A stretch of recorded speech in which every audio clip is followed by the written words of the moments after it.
მოგესალმებით, მეგობრებო.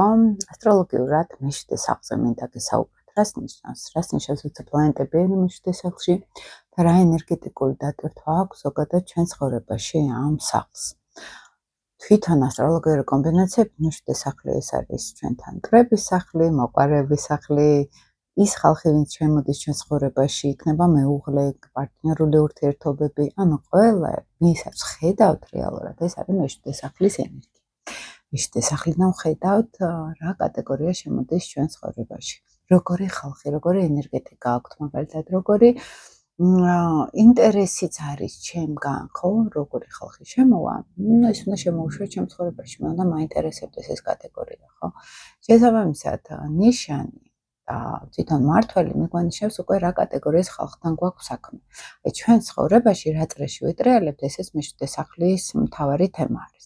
პოპულარობაც ხათაშორის მეშვიდე სახლში მოდის, კონსულტაციების მეშვიდე სახლში მოდის, როდესაც მე, როგორც პირველი სახლელი, გავდივარ ხალხში მეშვიდე სახლში, ხო, საზოგადოებას მართავს ვენერას ენერგია და ვენერა მართავს ასევე მეშვიდე სახლს, ზოგადად და მეორე სახლს. მეორე სახლის ვენერა ეს არის უფრო ცხოვრებით ყლობა და მეშვიდე სახლი ეს არის უფრო საზოგადოებაში, რომ გავდივართ უკვე საზოგადოებაში, ვავლენთ შინაგან შარმს, მაგალითად შინაგან დიპლომატიურობას და როგორ უნდა მოვერგოთ საზოგადოებას, ესეც მეშვიდე სახლი აჩვენებს. ანუ მე უნდა ვიყო საინტერესო საზოგადოებისთვის, ხო?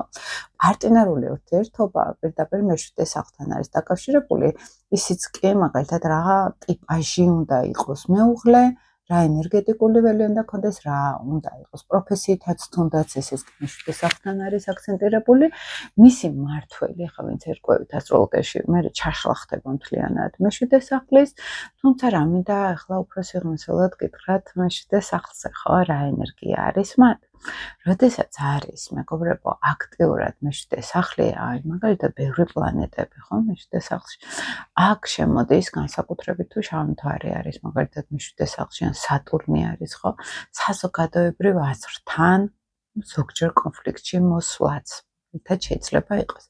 თუ არის პირველ სახლში ძალიან ბევრი პლანეტები, ავტომატურად არტყამს მეშვიდე სახლს ეს პლანეტები, ხო, და ესე იგი ქმნის კონფლიქტს, ესე იგი მე ჩემ თავში ვარ ძალიან, ეს ადრეს მქონდა ვიდეოში ფსიქოლოგიაში არის ესეთი ეგოტიზმი და მე უფრო პირველ სახლში პლანეტებს კლასიფიკაციას გავუკეთებდი ეგოტიზმთან და არა ეგოიზმთან, მაგალითად, და ეს არის, როდესაც უბრალოდ ჩემ თავზე ვარ ძალიან კონცენტრირებული, ჩემ სურვილებზე, ჩემ პირად ინიციატივაზე, მაგალითად, ხო?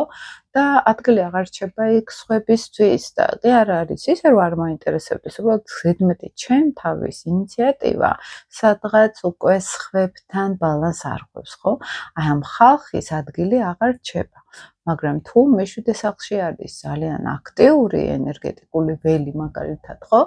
ეს შეიძლება იყოს ზედმეტად მორგება სხვებზე, მერყეობა ხასიათში შემოვიდეს, მაგალითად, აი ცოტა გაურკვეველ ბოლომდე ვერ წყვეტ, მე რა მინდა, მაგალითად, ან ბოლომდე შეიძლება ჩემს თუ პირიქითად რთულია მეშვიდე სახლი, განსაკუთრებით ჩემ პირად პრაქტიკაში შემჩნევია ხოლმე, ვისაც ჩამოთვალე ყოს მეშვიდე სახლში, საგვარეულო ხაზში იყო რა სიტყვის ხალხი. ეს ძალიან კლასიკურ ფორმულას გეუბნებით, ახლა ყოველთვის ესე არ არის, მაგრამ ძირითადად უკვე რომ მიკითხავს, რომ აი ოჯახში იყო სავარაუდოდ ეს, ხო, იგვებია ბაბუისგანაც, ანუ ბალანსის დარღვევა ჩემსა და სხვებს შორის. პირველ სახლში ლიდიც ძალიან გავს ავტომატურად, ანუ მე შეიძლება ძალიან ჩემ თავში გადავიდე და სხვებთან ვერ დავამყარო ურთიერთობა, დაბალანსებული ურთიერთობა, ან პირიქით ჩემ თავთან საერთოდ არ მქონდეს კონტაქტი და ავტომატურად ვეშვებოდე მეორე პოლარობაში, ხო, ესე რომ ვთქვათ. ნებისმიერი სახლების თემა ეს ყოველთვის პოლარობები არის. ერთი რო არის ჩართული ავტომატურად, მეორეც არის ჩართული ან ზედმეტად გამორთული, ესე რომ ვთქვათ, ხო? შესაბამისად, როცა მეშვიდე სახლში არის პლანეტები, მე შეიძლება მქონდეს ზედმეტად მორგების მცდელობა საზოგადოებას მოვერგო, ხალხის აზრს მოვერგო მაგალითად, კონსულტაციებიც საიდან არის, ხო? როცა მე მაგალითად უნდა მრავალ მხრივ სხვადასხვა ადამიანებთან სადღაც ბალანსი დავიცვა, ხო? ანუ აქ ჩემს თავზე კი არ უნდა ვიყო კონცენტრირებული, მე ესე ვფიქრობ, არა, იქ სხვების მოსმენაზე უნდა იყო, ხო, კონცენტრირებული. მაგალითად, თერაპევტებს უნდა კონდეთ დაბალანსებული ან სასწორის ენერგია, ან მეშვიდე სახლი იყოს აქტიური, ხო, ეს ერთად არის ჩვენთან, ხო? იმიტომ რომ სასწორი ვენერას ენერგია არის, მეშვიდე სახლი სასწორული ენერგია არის, არა კუროს ტიპაში, ხო? შესაბამისად, უნდა შემეძლო სხვადასხვა ადამიანის ბავში ვიყო, სხვა ადამიანს მოვერგო და ერთ-ერთი ძალიან კარგები არიან მაგალითად მეშვიდე სახლელები ან იუპიტერის როცა არის სასწორში მაგალითად, აი შეიძლება კარგად ასპექტირებულს ვამბობ, ან კარგად აქტიურ სასწორულ ენერგიას ვამბობ, აი კონსულტანტები იყვნენ ძალიან კარგები საზოგადოებასთან ურთიერთობაში. კარგი იმიჯმეიკერები იყვნენ მაგალითად, ხო, როგორ უნდა აი თუნდაც პოლიტიკურ პარტიებში რო არის, ხო, რომ პოლიტიკოსი უნდა მოარგონ, მოსაწონი გახადონ საზოგადოებას, ეს ტიპიური სასწორული ენერგია არის. მეშვიდე სახლი და სასწორი ეს ჩვენთან ამას აჩვენებს. ყველაზე კარგად შეუძლია სასწორის სტელიუმის მქონე ადამიანს, ან როცა ბევრი პლანეტები არის სასწორში, ყველაზე კარგად შეუძლიათ იცოდნენ, თქვათ, როგორ უნდა საზოგადოებაში შევიდეს ადამიანი, ხო? აქტიური მეშვიდე სახლელიც შეიძლება იყოს ძალიან ზოგჯერ ზედმეტათაც მორგებული სხვების აზრზე, საზოგადოებრივ აზრზე. ხო, აქ რა არის სახლსა და პლანეტას შორის განსხვავება? სახლებში არის ესეთი თემა, მეგობრებო, რომ სახლი ავტომატურად ირთვება. ანუ როგორც კი ვიღაცას შევდივარ ურთიერთობაში, ეგრევე ვერგები ამ ადამიანს, ხო? ან ეგრევე კონცენტრირებული ვარ, რომ აი მასთან უნდა რაღაცნაირად თანამშრომლობა ჩავრთო, ხო, პარტნიორული ურთიერთობები. სასწორში როცა არის პლანეტები, არ არის აუცილებელი მაინც პარტნიორები მყავდეს, ვისთანაც არ უნდა წავიდე, ყველგან ვარ დაბალანსებული, ჰარმონიული, გაწონასწორებული, დიპლომატიური, ხო? მეშვიდე სახლის შემთხვევაში არ არის აუცილებელი დიპლომატი ვიყოთ, მაგრამ გვაქვს მცდელობა დავამყაროთ პარტნიორული ურთიერთობები. ან სხვების გარეშე ჩვენ მაინც ვერ ვართ. თუ არის სასწორში ასპექტირებული, მაგალითად სასწორის პლანეტები, ხო? მე აქ ცოტა დიდ პლანეტებს გულისხმობ, იუპიტერს გულისხმობ ამ შემთხვევაში, ან სატურნს გულისხმობ. ეს არის უკვე რომ მე ზოგადად ვატარებ ამ თვისებებს და პარტნიორების თუ არ მყავდეს, ყველასთან ვეცდები, მაინც რომ რაღაცნაირად დიპლომატიური ურთიერთობები მქონდეს, ვისაც არ უნდა შევეხო. მეშვიდე სახლელი უკვე აი თვითონ პარტნიორებს სადღაც ეცებს. სატურნის შემთხვევაში ცოტა ნაკლებად. სატურნი ჩვენთან ეს არის პირიქით გაციება ენერგიის, დისტანცირება, მაგალითად მეუღლე, რომელიც შეიძლება დისტანცირებული იყოს ჩვენგან, ან ცივი იყოს, ზოგჯერ ესეც ვამბობთ ხოლმე სატურნის სასწორზეც შეგვიძლია იგივე ვთქვათ, მაგრამ თვითონ უკვე მეშვიდე სახლში უკვე ფიგურა, პარტნიორი არის შესაბამისად ცოტა ცივი, ან დისტანცირებული, ან სადღაც შეიძლება იყოს გაუგებრობები პირად ურთიერთობაში, ხო? ახლა ყოველთვის არის გაუგებრობები, მაგრამ სატურნის შემთხვევაში უკვე ვიცით თავიდანვე, რომ აქ რაღაც დიდი ბედნიერება და დიდი იღბალი შეიძლება ნაკლებად იყოს. თუ არ არის სატურნიანელი პარტნიორი, ეს ანასაკეთ დიდი, ანასაკეთ პატარა, ხო? ან სატურნის სფეროში იყოს მაგალითად, ხო? ან მართველი იყოს რაღაცის, ან გავლენიანი ფიგურა იყოს, ან აუცილებელი არის აქ ამ პლანეტის ენერგიას ატარებდეს ადამიანი და მაშინ ოკეი არის, მაშინ პრობლემები არ აქვს. ეს არის აქ მნიშვნელოვანი. რა აქვს პოზიტივი მეშვიდე სახლის ენერგიას, ხო? შემოდიანის ადამიანები, რაშიც ასციდენტი რა არის, ჩემი პირადი უნარები, ხო? და აი ქვეცნობიერად მე რისკენ მივილტვი მაგალითად და დესცენდენტი მაჩვენებს ზუსტად აი ამ სახეს, რაც ჩემს შიგნით არის, მე რაც ფარული სურვილები მაქვს მაგალითად ბალანსისთვის მჭირდება ყველაფერს რო ესე შევხედოთ, ხო, რომ აი მე თუ ასციდენტი კურო ვარ მაგალითად, მშვიდობიანი, ყველას ვერგები, ყველასთან ძალიან დიპლომატი ვარ, ხო, ერთ-ერთი გამოხატულია, მშვიდი ჰაბიტუსით, ხო, მოსაპირისპირო მხარე მინდა ღრმა, ენერგიული, ემოციური, მორიალური ტიპაში. რომ მე დამაბალანსოს, ან ჩემ პოლარობას ქმნის სადღაც.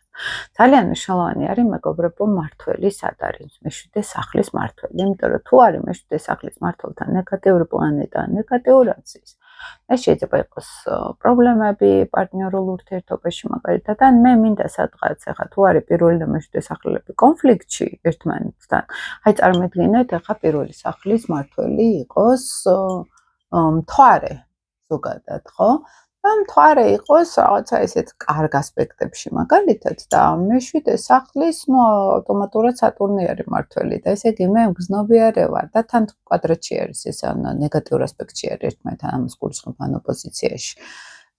და აქ რა მოდის რომ მე ვარ გზნობიარე, მე ვარ ძალიან ემოციური და ხვდები პარტნიორს, რომელიც მიზღუდავს ემოციებს, ანუ ვისთვისაც მიუღებელი არის ჩემი ემოციები, ეს თუ ნეგატიურ ასპექტში ხდება.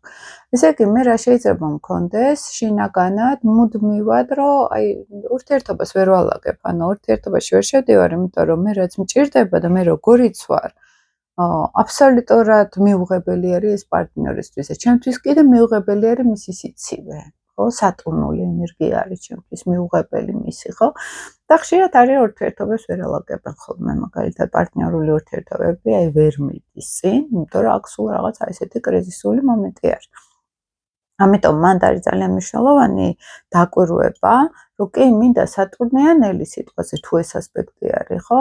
იმიტომ რომ დესცენდენტი ჩემი თხის ქარი და მე მჭირდება დაბალანსება, მე მჭირდება სერიოზული ადამიანი. ოღონდ იყოს ისეთი, რომელიც არასერიოზული ჩემ ხარჯზე რომ მე გამაციოს, ხო? ანუ უკვე ზუსტად უნდა ვიცოდე, რომ რასაც თურები არის ამ პირად ურთიერთობებში.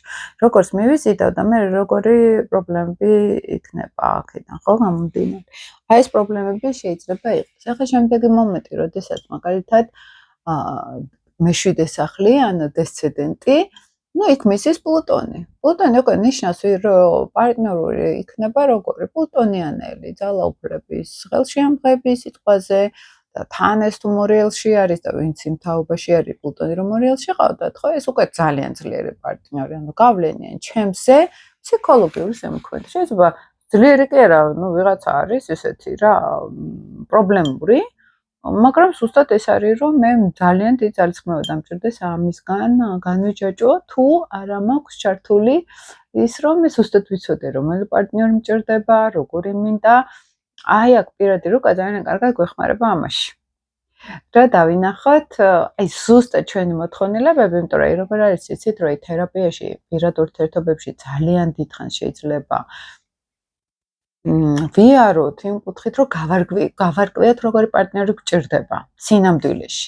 და ეს არის როგორ იცით, რომ აი ეს რომ მინდა, შეიძლება ეს დავიჭირო რაღაც კონკრეტული პარტნიორში, მაგრამ მოყვეს იმას იმდენი ნაგავი, რომელიც ჩემთვის არის ძალიან მიუღებელი, რაც ახლა ვთქვით, ხო, მაგალითად, რომ სატურნული, ცივი, თავდაჯერებული პარტნიორი მინდა და ჩემ თვარეს არ ტყამს ამ დროს, ხო, სატურნი თვარის კვადრატი. ჩემი იდენტობის მე როგორც ემოციებს გამოვხატავ, ის ეგრევე სატურნს ჩართავ. ესე იგი მე სერიოზული მჭირდება, ოღონდ თან რბილი რო იყოს, ხო, იმიტომ რომ ჩემ თვარესთან იქ შემოდიეთ ეს კონტროლში, ესე კონტაქტში. მაგრამ კვადრატურა ზუსტად მაგას ნიშნავს, რომ ჩემ მშობლებთან მქონდა ეგ გამოცდილება და მივდივარ იგივე გამოცდილებით, რომ ჩემი ემოციები ვიღაცამ უნდა ჩაახშოს. და მე ძალიან უნდა მედგინოს. ანუ ამ მიმართულებით ძალიან კარგად შეგვიძლია, თუნდაც აი პირად ცხოვრება რო არ გამოსდით, მეშვიდე სახლის მისი მმართველის, პირველი სახლის და მისი მმართველის, ვენერასი, მარსის, ყველაფერი ერთად, მაგრამ ძირითადად უკვე ხედავთ ხოლმე, რომელ თემას მიაქციოთ ყურადღება. ამის ანალიზით უკვე ზუსტად შეგვიძლია დავინახოთ პარტნიორულ ურთიერთობებში რა გვჭირდება, საით უნდა წავიდეთ და რასაც თურები არის აქ, რა შემოგვეტენება ამასობაში. რო გვეგონა რომ ეგ იყო. და ეს იგივე ეხება პარტნიორულ ურთიერთობებს, საქმიანი პარტნიორობა, მაგალითად გავაკეთოთ ბიზნესი ერთად და მოვერგო საზოგადოებას, ავუყვანო კლიენტები, ეს მეშვიდე სახლის ენერგია არის ყოველთვის. ტრანზიტული მძიმე პლანეტები, როცა მეშვიდე სახლში გადის, აქ შეიძლება აი სატურნი განსაკუთრებით მეშვიდე სახლში როცა გადის, აქ შეიძლება ბოლო დავალაგო ჩემ პარტნიორთან ურთიერთობა, ან პირიქით სადღაც შეზღუდვების შექმნა გაცივდეს უკვე ურთიერთობა ნენელა, ხო ეს პოტენციურად, ან ახალ კლიენტებთან მქონდეს ურთიერთობა საქმიანი, მხოლოდ საზოგადოებაში გავდივარ მხოლოდ საქმიანად, მაგრამ არა საგულაოდ, ესე რა ვთქვათ, ხო? მეშვიდე სახლის ზონაში ჩვენ საზოგადოებაში გავდივართ და საზოგადოება ჩემოდის ჩვენთან. კონტაქტზე, ხიდი არის ფაქტიურად, აქ და ნებისმიერი ტრანზიტული მოძრაობა, ეს კუთხური სახლი არის, კარდინალური სახლი არის და მნიშვნელოვან მას ტოვებს ჩვენზე გავლენას მე კი მაქვს ადრე მეშვიდე სახლზე გაკეთებული ვიდეო, თუმცა კიდე სხვანაირადაც შემოგთავაზეთ დღეს. შინაგანად, როცა არის ბევრი მეშვიდე სახლი, აქტიური მეშვიდე სახლი, ჩემში ან დიპლომატიურობა შემოდის ზედმეტი, ან პირიქით. ახლა მარსი როცა არის მეშვიდე სახლში, ნიშნავს, რომ ხშირად შეიძლება აგრესია იყოს პარტნიორზე მიმართული, ან პარტნიორებთან. ახლა მე თუ რაღაც ფირმის გაკეთება მინდა პარტნიორებთან ერთად და მარსი მყავს იქ, უკვე ვიცი, რომ პატარა ომები იქნება, დაპირისპირებები იქნება, ხო? და იქ მარს უყურებთ რა ხასიათის დაპირისპირებები იქნება ეს სადღაც, იმიტომ რომ ავტომატურად ჩემ პირველ სახლს ჩემ პირად ინტერესებს არ ტყამს. მეშვიდე სახლში როცა პლანეტები არის მაგალითად და ეს უკვე ქმნის პრობლემას, მაგრამ თუ არის პირველი სახლის მმართველი და მეშვიდე სახლის მმართველი ჰარმონიულად, ეს ნიშნავს, რომ მე რაც ვჭირდება, ახლა მე მაქვს მაგალითად ეს ასპექტი და მეშვიდე სახლის მმართველი ჩემთან ურანი არის, რომელიც პირველი სახლის მმართველ მზესთან ტრიგონში არის. მე მჭირდება თავისუფლება, ყოველთვის მაძლევენ ამ თავისუფლებას პარტნიორები, ხო? იქ საქმიანი პარტნიორი იქნება თუ რა იქნება, ხო?